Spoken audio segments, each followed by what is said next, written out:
Good morning, everyone.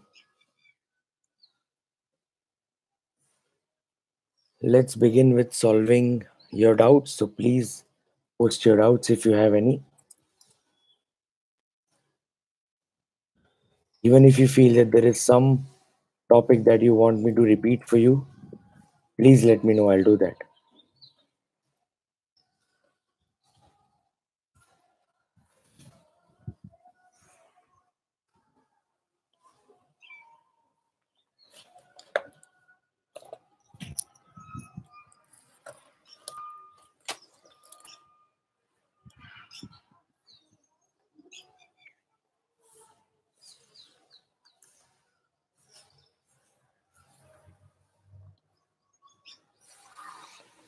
We will begin with doing two questions of AS29. Post that, we will move to AS13. So I hope you all are carrying the institute study material for AS13.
Okay, let's begin with Accounting Standard 29. Two questions to go. Then we revise the entire standard with the help of summary of key points. And then we proceed to AS13. Come to page number 198. Let's do one very interesting question. Question number 5. Page number 198. Question 5. Mark that very important last day revision question.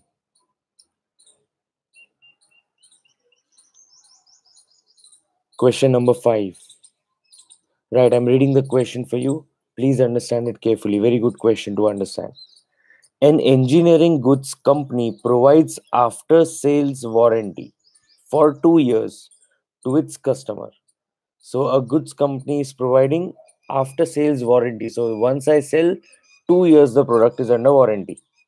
Based on the past experience, the company has been following the policy for making provisions for warranties. Very important, underline. Warranties are made on the invoice amount. So underline that, on the invoice amount.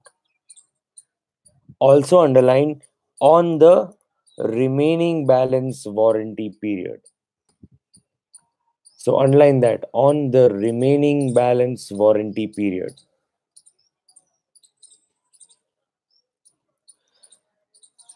If the remaining balance warranty period is less than 1 year, what is the amount of provision? 2%. If the remaining warranty balance period is more than 1 year, then what is the amount of provision? 3%. The company has raised invoices as under. On 19th January 2011, we raised an invoice of 40,000. On 29th January 2012, we raised the invoice of 25,000. On 15th October 2012, we raised an invoice of 90,000. करना क्या है question में? Calculate the provision to be made for warranty under accounting standard 29. क्या करना है? What is the amount of provision to be made under warranty for as per AS 29 for very important underline. कौन सी date ध्यान में रखनी है? 31st March 2012 and 31st March 2013. और क्या करना है? Also compute the amount to be debited to the profit and loss account. So एक ही क्वेश्चन के अंदर दो क्वेश्चन पूछे. First they tell you calculate the amount of provision for two dates. One is 31st March 2012 and the other is 31st March 2013. Then they tell you also calculate the amount to be debited to the profit and loss account. Okay. Now please open that picture that I sent to you on the group. Let's understand the entire question based on that picture. So please open the picture.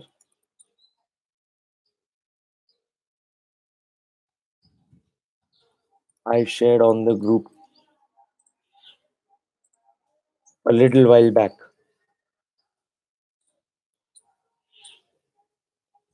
Right. Keep your calculators with you. Let's try and understand that entire picture that I've sent to you. If you look at that picture that I've sent to you, you can see number 1, 2, and 3. So 1, 2, and 3 depict the three invoices that we have. Look at the first one. The first invoice date is 19th January 2011. So 19 January 2011 पे जो हमने बेचा है वो कितने time तक चलेगा? 2 years तक, right? So that means it will end on 31st March 2013. Right, are you getting it? 19th January 2011 को जो हमने बेचा है वो कब तक चलेगा? 19 January 2013. ये 2 साल तक वो क्या रहेगा? वारंटी पीरियड में रहेगा. Right, please pay attention. I am again repeating it for you. In case number 1, our invoice date is 19th January 2011. उस दिन पे हमने बेचा, उस दिन को इनवॉइस रेज किया, उस दिन से 2 साल तक हमारा प्रोडक्ट वारंटी में. सो हमारा प्रोडक्ट वारंटी में कब तक है? 19 January 2013. Let's begin with the first date, which is 31st March 2012. That is our first date. We are at 31st March 2012.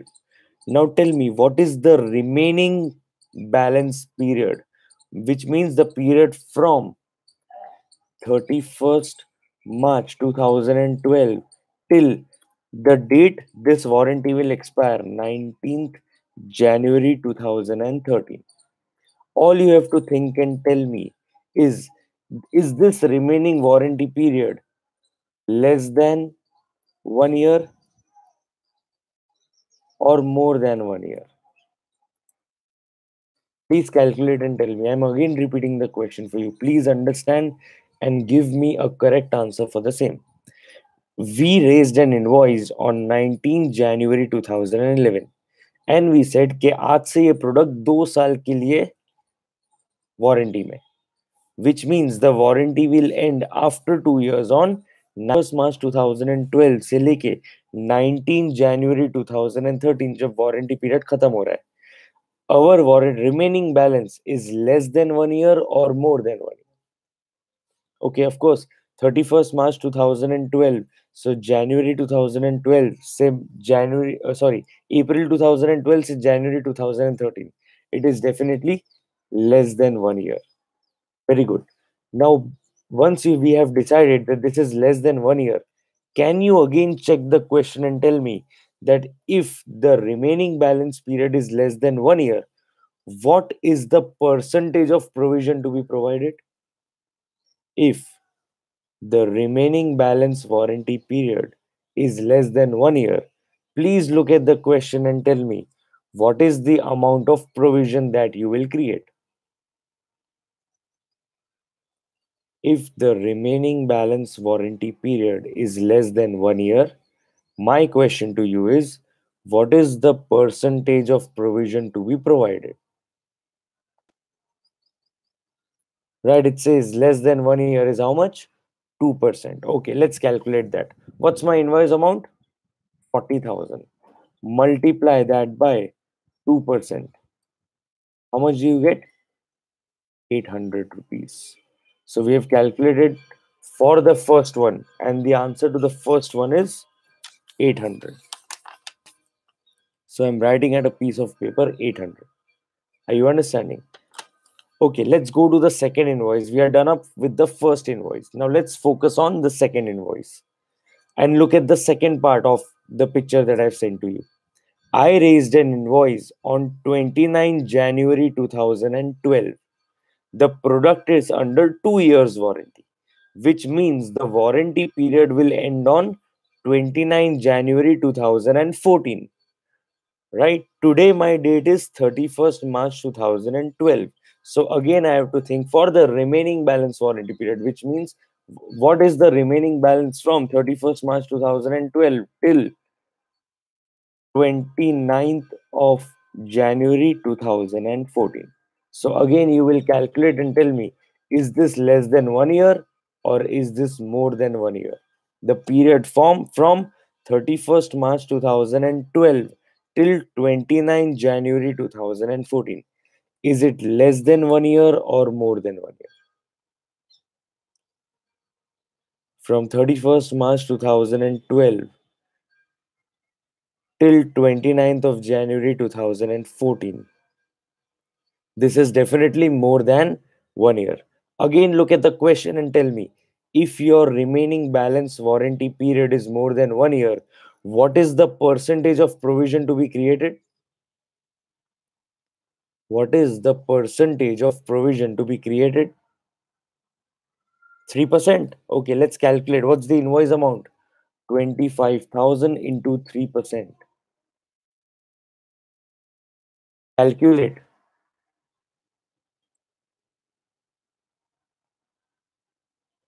25,000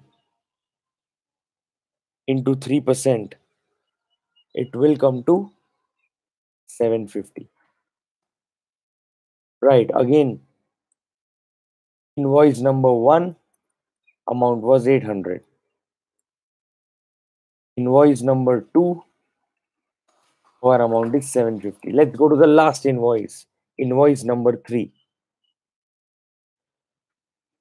In invoice number 3, I sold the goods on 15th October 2012.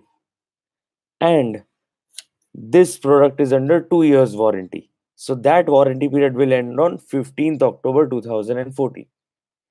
Our date today is 31st March 2012. Will you all agree with me that we have sold the goods after our balance sheet date, which is 31st March 2012? Right? Can you observe that? In the third case, our invoice was raised on 15th October 2012, which means we have sold after 31st March 2012. So after 31st March 2012, we have sold that. नहीं नहीं कि हम ये goods आगे कब बेचने वाले. As on today means as on 31st March 2012, absolutely no provision is required. Why? Because we have not sold the goods. The warranty period, which means the liability, will commence when we actually sell the goods. On 31st March 2012, the third invoice was not at all generated. Because it was not at all generated, no provision is required. Right? Are you getting it? So if I look at 31st March 2012, let's try and find out the amount of provision to be made is how much? Rupees 800 for the first invoice and 750 for the second invoice. Calculate how much do you get? 800 plus 750, you get 1550. It is 1550. Fine, let's go to the next date. Now our balance sheet date is 31st March 2013. Let's again solve all the three invoices line by line. Come to the first one. On 19th January 2011, I sold the product on warranty for 2 years, which means the warranty period will stay until 19th January 2013. Today, my balance sheet date is 31st March 2013. So because my balance sheet date is 31st March 2013, you all will understand that the warranty period in this case has expired. Because the warranty period in this case of 2 years has expired, we will have no liability on us to repair or replace the product.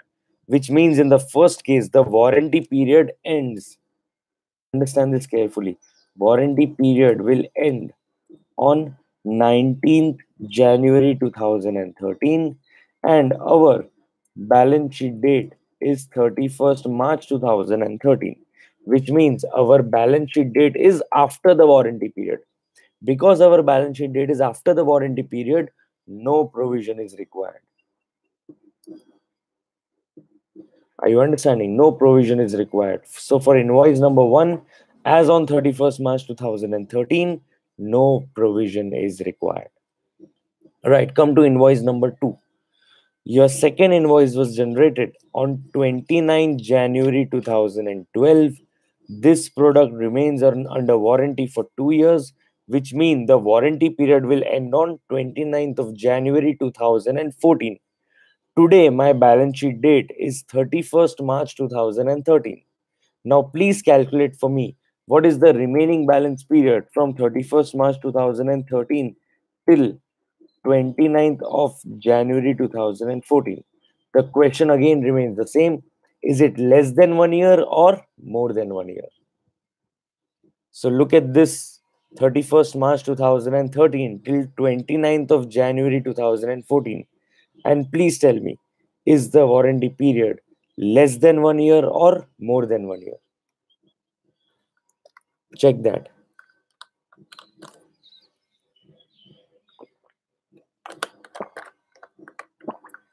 Of course, the warranty period is less than 1 year. Now, if the warranty period is less than 1 year, how much percentage of provision is required? Check that. How much provision is required?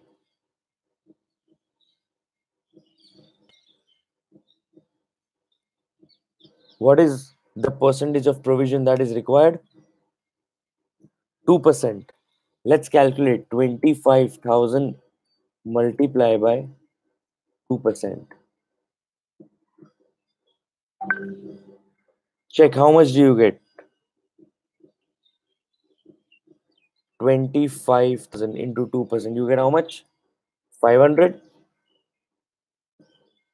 Okay, very good.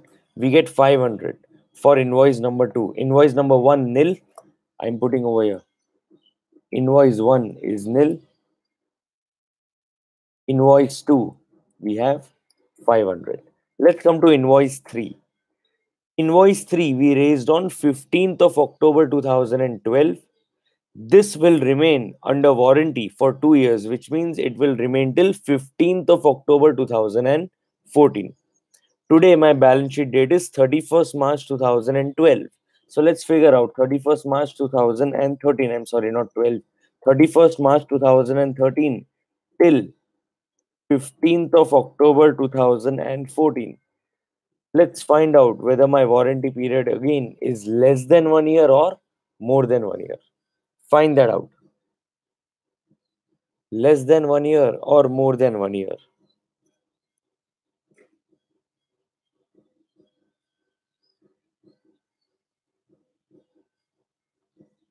Less than 1 year or more than 1 year. Of course, it is more than 1 year. Again, look at the question and find out what is the percentage of provision that is required in this case. What is the percentage of provision that is required in this case? When it is more than 1 year, what's your percentage of provision?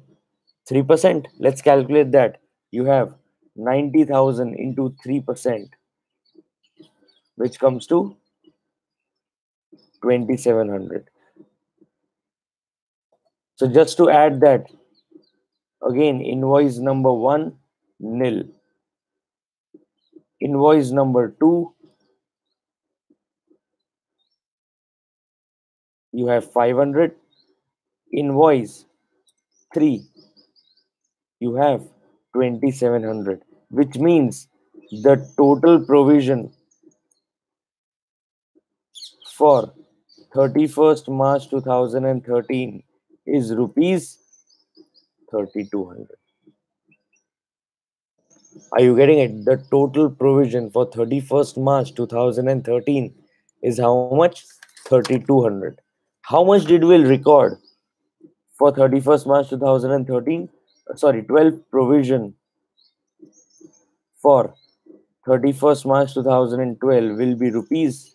You remember? 1550. We recorded how much? 1550.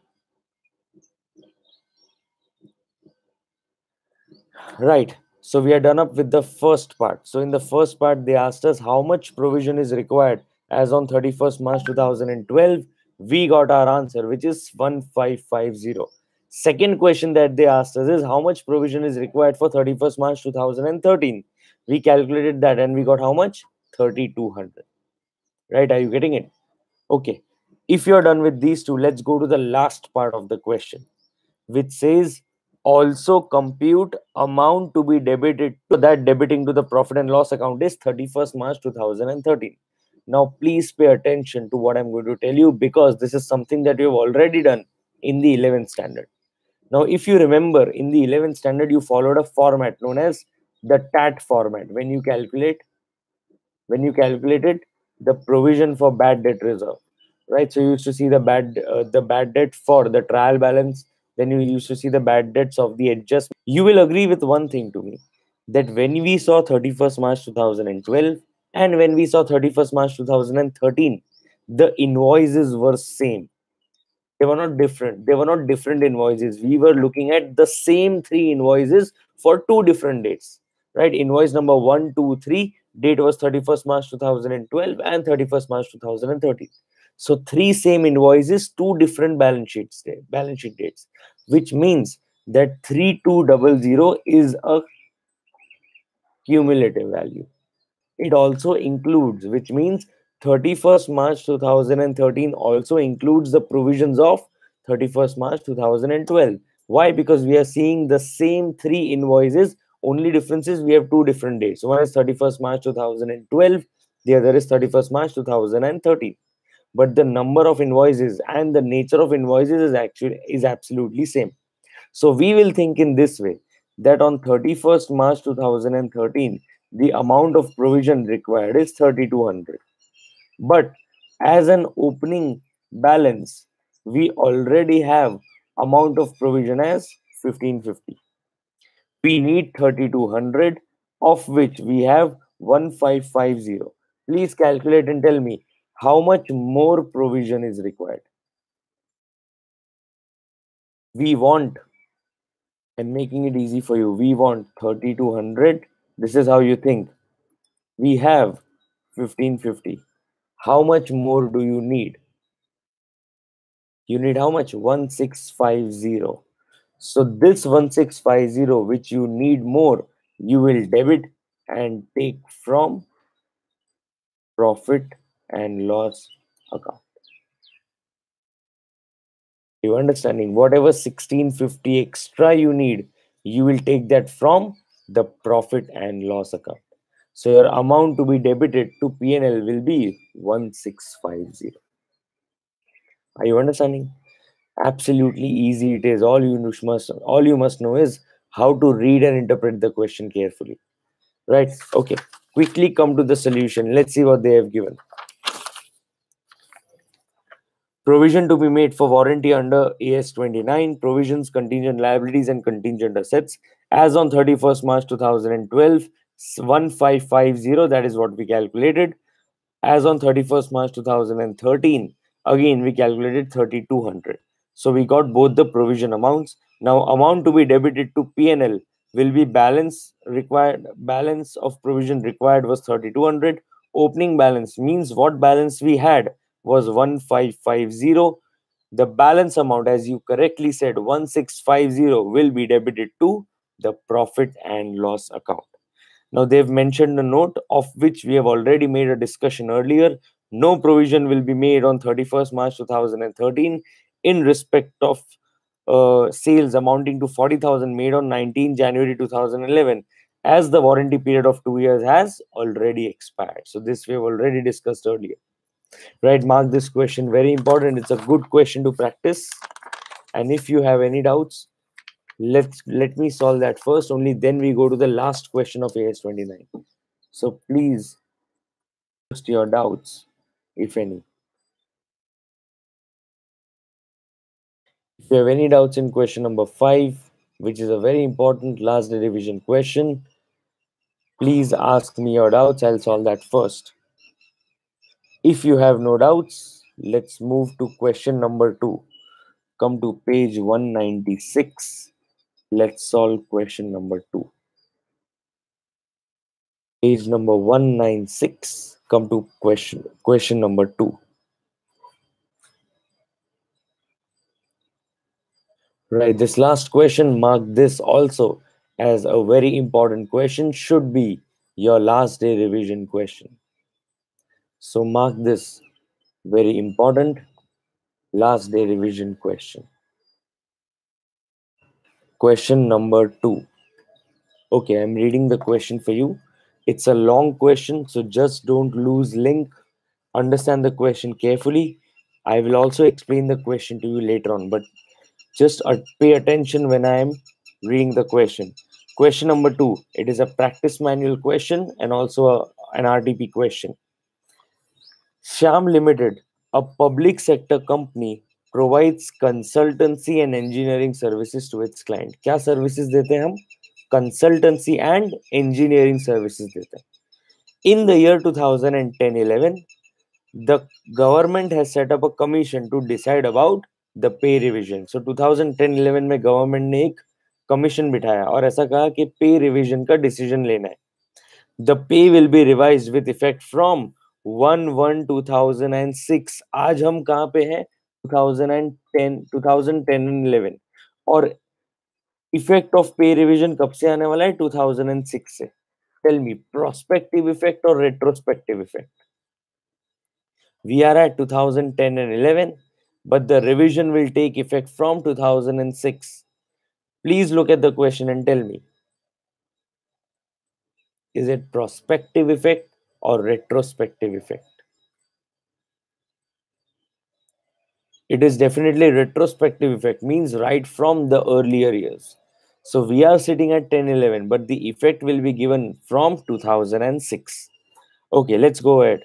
The company makes a provision of how much? 680 lakhs for pay revision in the financial year 10-11 on an estimated basis, as the report of the commission is yet to come. So as on the balance sheet date, we are aware that there will be retrospective impact of the pay revision, but the exact amount has not yet come as on the balance sheet date.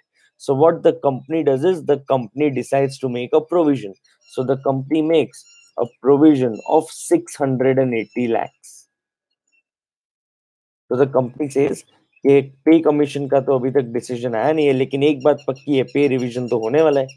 क्योंकि पे revision होने वाला है, हम calculate कर लेते हैं हमको कितना एक्स्ट्रा खर्चा होगा. And that extra cost of 680 lakhs we have created as a provision. As per the contract, the most important statement of the question, please underline it. As per the contract with the client on, underline, cost plus job. What is the meaning of cost plus job? You remember we studied this in cost plus contract in AS7. Cost plus job means जितना आपने actual खर्चा किया है वो तो हम आपको reimburse करेंगे, उसके ऊपर थोड़ा बहुत प्रॉफिट जितना भी आपका परसेंटेज बनता है वो हम आपको देंगे. Which means looking at this question I can find out that the contract is cost plus contract. Please pay full attention now. This is what? A cost plus contract. What happens in a cost plus contract? All cost actually incurred will be reimbursed. Will I actually incur 680 lakhs? Yes, I will actually incur 680 lakhs. When I incur 680 lakhs, I will ask myself, ये 680 lakhs इस वक्त किसने पे किया? Company ने.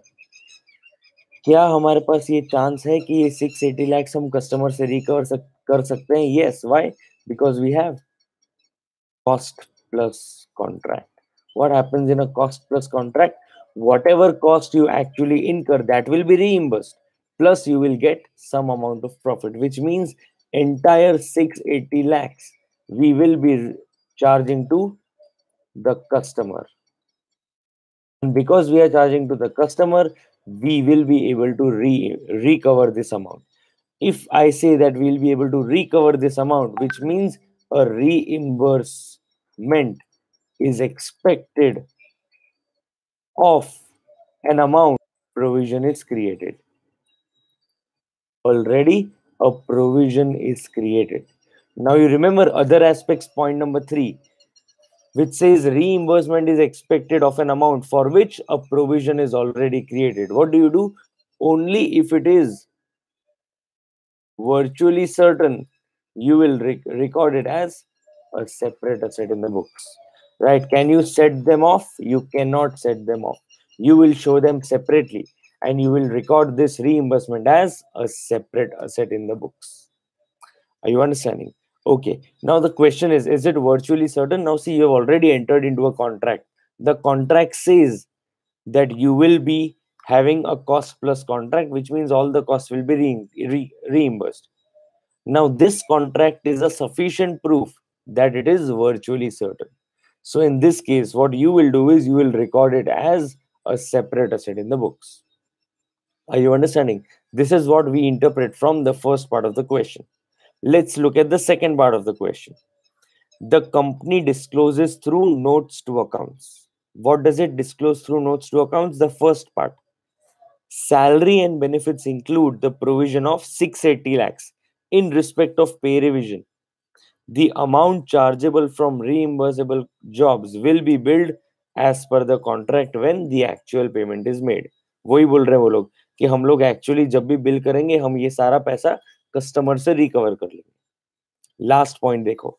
The accountant feels that the company should also book or recognize the income by 680 lakhs. Now see, the accountant says आपको आगे जाके पैसे मिलने वाले हैं. कितने मिलने वाले हैं? 680 lakhs. तो 680 lakhs को आप क्या करो? अपनी इनकम दिखाओ. Now tell me, is 680 lakhs your income? Absolutely not. 680 lakhs is not your income. It is nothing but recovery of cost. It is nothing but reimbursement of cost. Otherwise, it will be violation of the matching concept and understatement of profit. करना क्या है हमको? Comment on the opinion of the accountant with reference to the relevant accounting standards. So they have asked you to give your opinion on the comment of the give your opinion on the accountant's assumption based on the relevant accounting standard. Now look at the question once again and let's quickly have an understanding of the question. The question clearly tells you that we have a cost plus contract. There is a pay commission which is going to revise the pay. The revision will be from retrospective effect. As on the balance sheet date, there is no clarity from the pay revision, but I am sure that the pay will be revised. So I make a provision of 680 lakhs. Now, when I look at my contract, I find out that it is a cost plus contract, which means the entire cost that I actually incur will be reimbursed to me by my customer. Now, because I'm expecting a reimbursement of a provision already created in the books, this is definitely to be recorded as a separate asset. However, the accountant says कि इसको income दिखाओ, which is absolutely incorrect. This is not your income. This is just a recovery of cost. Also, the accountant tells you कि अगर अपन ने इसको income side पे नहीं दिखाया, तो that will be understatement of profit, which is absolutely correct. हमने खर्चा तो दिखा दिया, लेकिन reimbursement नहीं दिखाया. So we will definitely show it as a separate asset, but you cannot call it as an income. Please remember that you cannot call it as an income. It will be called as a recovery of cost or a reimbursement. Are you getting it? Fine. Let's look at the solution. It says, as per AS 29, provisions, contingent liabilities, and contingent assets, where some or all of the expenditure required to settle the obligation is expected to be reimbursed by another party, the reimbursement should be recognized when and only when it is virtually certain that the reimbursement will be received if the enterprise settles the obligation. So this is what we have seen, that the provision says that you record it as a reimbursement only if its receipt is virtually certain. The reimbursement should be treated as a separate asset. This also we have discussed. The amount recognized for the reimbursement should not exceed the amount of the provision. Accordingly, potential loss to the enterprise may be reduced. Underline the word reduced. Underline the word reduced. May be reduced or avoided because a contingent liability is matched with a relate or a claim against the third party. In such cases, the amount of provision is determined after taking into account, underline, probable recovery under the claim if no significant uncertainty as to its measurability or collectability exists. Then it says, in this case, the provision of the salary to the employees of 680 lakhs will be ultimately collected from the client as per the terms of the contract. Therefore, the liability of 680 lakhs is matched by a counterclaim for the salary of employees should be matched with a reimbursable asset to be claimed from the client. It appears that the whole amount of 680 lakhs is recoverable from the client. Of course, you have cost plus contract. Entire 680 lakhs is your cost. So the entire amount is reimbursable from the client. And there is no significant uncertainty about its collection. Hence, the net charge to the P&L will of course be nil, because on the debit side you debited 680 lakhs. On the credit side you showed it as a separate asset, 680 lakhs as your receivable, as reimbursement. So of course the net charge to the P&L will be nil. The opinion of the accountant regarding recognition of revenue of 680 lakhs is not as per AS 29, but you cannot show it as income. It is what? Your recovery of cost. And also the concept of prudence will not be followed if rupees 680 lakhs is simultaneously recognized as income. Rupees 680 lakhs, please understand this statement, is not the revenue at present, but it is only reimbursement of claim. Underline that. Reimbursement of claim for which an asset has been created. However, the accountant is correct to the extent that non-recognition of 680 lakhs as income will result in understatement of profit. To avoid this, in the statement of P&L, expense relating to provision may be presented net of the amount recognized for reimbursement. Right, so this 680 lakhs is not your income, it is nothing but a recovery of cost, it is your reimbursement, so it is to be treated as a separate asset. Are you understanding? This brings you to the end of Accounting Standard 29. Let's quickly revise the entire accounting standard with the help of summary of key points, and after that we take your doubts if there are any. Come to page number 204. Let's quickly have a look at the summary of key points. Right, correct me if I make a mistake anywhere. Summary of key points. Page number 204. The first one, provision. What is a provision? It is a liability which can be measured by a substantial degree of estimation. A provision can be recognized only when all the three conditions are satisfied. There is a present obligation due to a past event. It is probable. Probable means probability of more than 50%. That there shall be outflow of resources embodying economic benefits to settle the obligation, and the amount of provision can be estimated reliably. A provision does not arise only out of a contractual obligation. It can even arise from a normal business practice. Then we saw that if there is a future course of action because of which a provision can be avoided, then no need to create a provision. After that, we saw some key points pertaining to provision. A provision is always a specific provision, right? You can use it only for the reason for which you created it. Then at the balance sheet date, we will always recheck, or we will always review the amount of provision. If there is any change, it will be treated as a change in accounting estimate, and its effect will be given prospectively. If a provision is no longer required, we will reimburse the same, we will reverse the same. The fourth point says, what was the fourth point?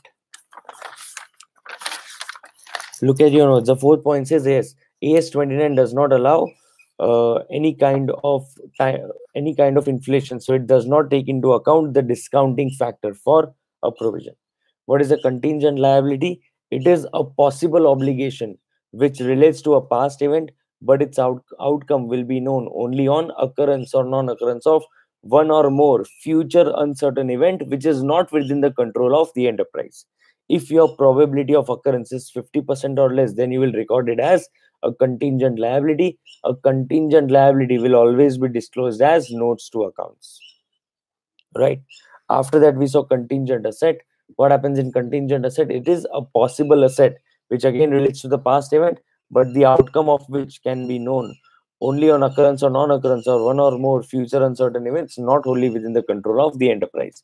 A contingent asset is never recorded in the books of accounts. You can, however, disclose that in the director's report, right? And you have, after that, you have the other aspects of AS29. You have four other aspects. The first aspect is that the enterprise has a joint and several liability.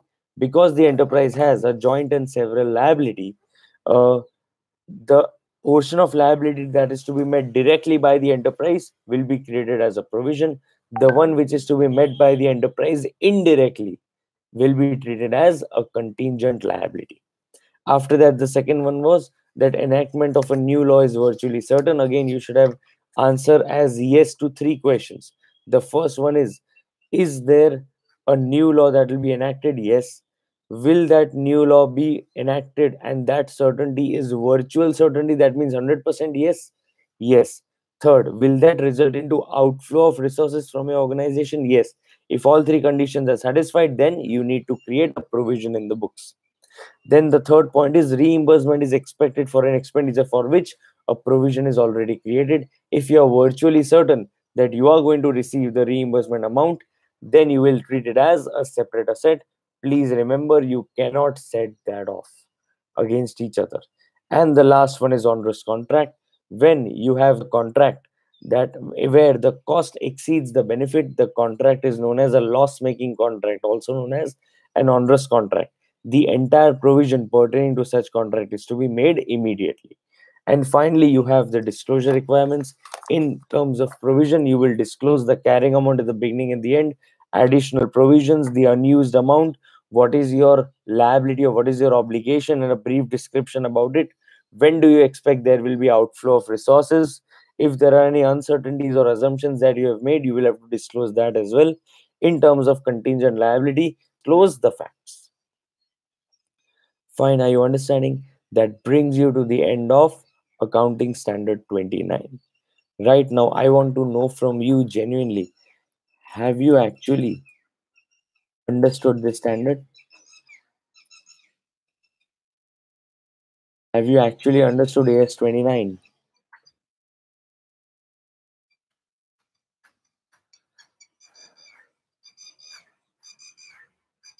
Right, I want to know that from you. Have you actually understood the entire accounting standard 29?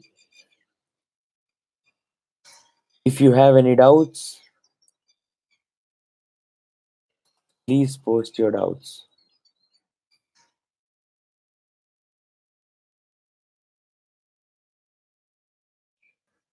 Right, perfect. If you have any, please post your doubts. I will solve that first, then we move to a new standard, AS13.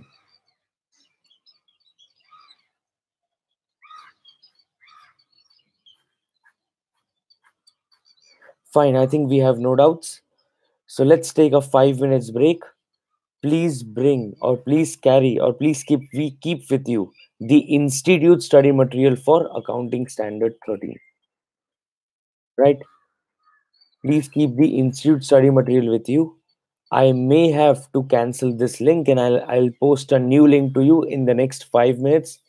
Please join that link. I will have to end this stream. So I'm ending this stream and then I'll give you a new link. Take a 5 minutes break. In my phone, it is now 8:47, so I standard 30. And I'll share the new link with you in a while. Thank you. See you at 8:55 with AS13.